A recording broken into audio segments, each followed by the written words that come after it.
will this new innovation in quantum computing be able to break Bitcoin?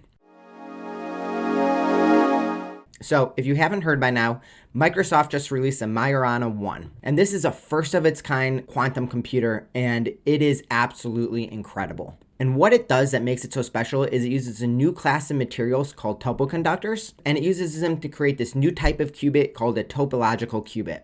If you're not familiar with qubits, basically they're the base layer of computing for quantum computers. So if you think of a normal computer like your laptop, it uses bits, and bits are on and off, they're 1 or 0. Qubits are kind of like that, except they have something called superposition. And that basically means it could be 1, a 0, or both, or neither at the same time. But anyways, with normal qubits, which are the qubits found in normal quantum computers, they have these major problems, right? And until now, we really haven't been able to solve for them. And what those problems are one, they're very prone to errors. And this can make computing with them very difficult. And the second thing is that they're not very scalable. So there's been major limitations on the amount of qubits that any of these quantum computers can have. And that's an issue because for a lot of the types of problems that we want to use quantum computing to solve, it's going to require a lot of qubits. So even if you look at Google's quantum computer Sycamore, that only had 53 different qubits. And getting to a number of qubits like 1,000 or 1,000,000 or tens of million, prior to the Majorana 1, that was basically impossible. However, with these new topological qubits, now the road to getting to millions of qubits is pretty straightforward, or at least that's what Microsoft is saying. Right now, I just want to stress that the Majorana 1 only has 8 qubits, which is not that much, but what they're saying inside of Microsoft is that the ability to scale to millions of units, that's something that they think that they'll be able to do a lot sooner rather than later. So this is absolutely an incredible innovation. The team at Microsoft that's done this, hats off to them. It's absolutely incredible. And the implications of this are huge. We're going to be able to solve problems in all of these different fields that we've never been able to solve before. So if you're in a field like medicine or material science, AI, or cryptography, the world is about to change. All of these things that used to be impossible, now they're not only going to be possible, but chances are they're probably going to be pretty common. And what this means is that probably human society is just going to be able to take a huge leap forward with computing. So in the same way that computers changed the world a few decades ago, this might be the start of the same type of advancement. And whenever a new achievement happens in quantum computing, I get a lot of the same questions. I get emails thrown at me all the time. And everybody has the same question. And that question is, will this new innovation in quantum computing be able to break Bitcoin? And the real answer is, it's complicated. Short answer, it's not something that you should be worried about with Bitcoin, but the long answer is, I think, a little bit more interesting. So let's dive into that. So the first thing that we need to think about in terms of quantum computing and quantum computing be able to break cryptography is we need to look at the different cryptographic algorithms that Bitcoin is using right now. And it's using a ton. It uses algorithms like RIPE-MD 160, base 58 check encoding, but the main two cryptographic algorithms that people talk about usually when they're talking about Bitcoin is ECDSA and SHA-256. ECDSA, that stands for Elliptic Curve Digital Signature Algorithm. That's the algorithm that we use to create public and private key pairs in Bitcoin wallets. It uses a specific elliptic curve called SECP256K1, and then it uses digital signatures to sign all the transactions, which is one of the requirements for sending Bitcoin to anyone in the world. And SHA-256, that algorithm is also used all over Bitcoin. It's used in creating Bitcoin addresses, and it's used in Bitcoin mining as well. And here's one of the really interesting things about ECDSA and SHA-256 is that they're not just used in Bitcoin. They're used everywhere.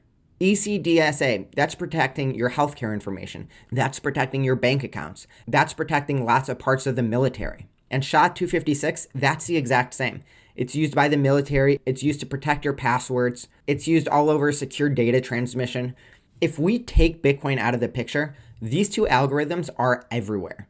And without them, almost everything digital would break. Hackers would be able to break into bank accounts, the banks would break, the hospitals would break, the military would break, everything would break. So these are really, really, really important. They're basically just requirements for us to live the digital lifestyles that we live. So if quantum computers are able to break these things, it's not just going to break Bitcoin, it's going to break everything. Luckily, SHA-256, that's pretty quantum resistant. In order to break it with a quantum computer, we need to use something called Grover's algorithm. And even with Grover's algorithm, it's still expected that it's going to require somewhere in the neighborhood of millions to billions of qubits to break. So I'm less worried about SHA-256. But what I'm more worried about, and what the rest of the cryptography community is worried about too, is ECDSA. Because ECDSA is not very quantum resistant. It actually has very little quantum resistance. And in order to break it, it would require quantum computers to use something called Shor's algorithm. And with advancements like the Majorana 1, that's something that seems very feasible in the near future. So considering that ECDSA could be broken in the next few years, it leads to the next question. Well, who's at risk, and is my Bitcoin at risk? And for most Bitcoiners, the answer as to if your Bitcoin is at risk is probably still no. And there's a really important reason for that. And the reason is that in order to use Shor's algorithm to break ECDSA, the person trying to reverse the code needs to have the public key, which only becomes public whenever somebody uses a digital signature. And here's the thing. In Bitcoin, there's this concept of address reuse. Basically, you never want to use the same Bitcoin address twice. If you're using most modern Bitcoin wallets, this isn't even an issue for you because they're handling all of this in the background already. Basically, anytime that you send Bitcoin from one address to another address, the address that you're sending it from, which is the address that you're going to reveal the public key in, that address never gets used again. So for most people, even if quantum computing were able to break Shor's algorithm and ECDSA right now, all of your Bitcoin would still be safe on chain. This is not an issue. It could be an issue for you right now if you start breaking Bitcoin best practices, but for most people, they're not doing that. And if you don't know if you are or not, chances are you're probably not, because like I said, this is already built into most major wallets. So is quantum computing an immediate threat? No, it's really not, at least not to Bitcoin. That said, because of how fast we're advancing in quantum computing, I want to play out some worst case scenarios. Let's assume that in the future, quantum computing will be able to break all cryptographic signatures we have today. Let's assume it can break ECDSA without the digital signature. Let's assume it could break SHA-256. Is it going to be an issue? Because realistically, one day, maybe not in my lifetime, but in someone's lifetime, quantum computing might be able to do this. And the answer then to will quantum computing be able to break Bitcoin is still no. And here's why. One of the interesting things about quantum computing is that while it makes our current cryptographic algorithms obsolete, it also helps us create new cryptographic algorithms which are specifically designed to be secure against quantum computing. And because cryptography is so important to all of us, even beyond Bitcoin, it's important to the entire world, to everyone that uses a computer. All the best cryptographers and mathematicians are working right now on creating more cryptographic standards that are specifically designed to be resistant against quantum threats. And they're already doing that because in the future, everything is going to have to be upgraded. If you were around in 1999, you probably remember Y2K, where all the computers around the world had to be upgraded so that they wouldn't break when the new year hit. This could be a situation that's similar to that, where all technology needs to be upgraded to be able to be used in the quantum age. And with Bitcoin specifically, people are already working on it, and they already have proposals to make Bitcoin secure in the quantum age. Right now, a Bitcoin proposal already exists called BIP 360. If you don't know what a BIP is, it stands for Bitcoin Improvement Proposal. And basically, this is the way that Bitcoin gets upgraded. And in BIP 360, what they're doing is they're proposing to get rid of ECDSA and replace it with another algorithm called Falcon 1024. And what this will do is it'll mitigate any quantum threats against ECDSA and Bitcoin. So Bitcoin is already ahead of the game.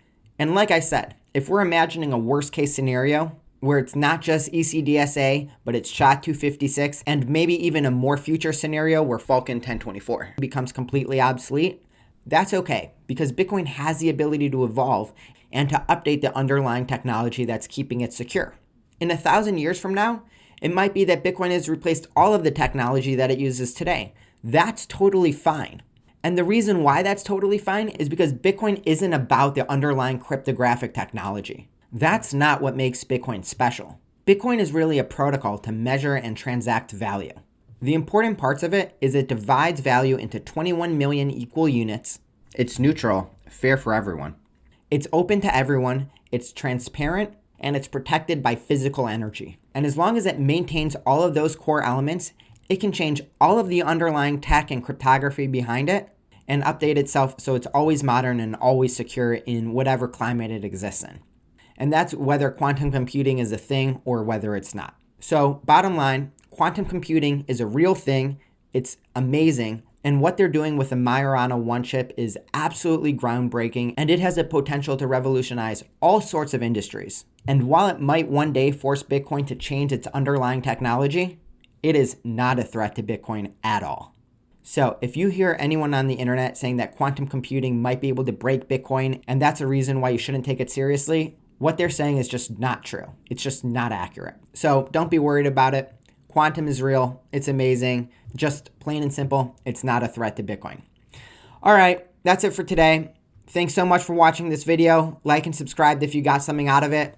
I'll see you guys for the next one. I'm out.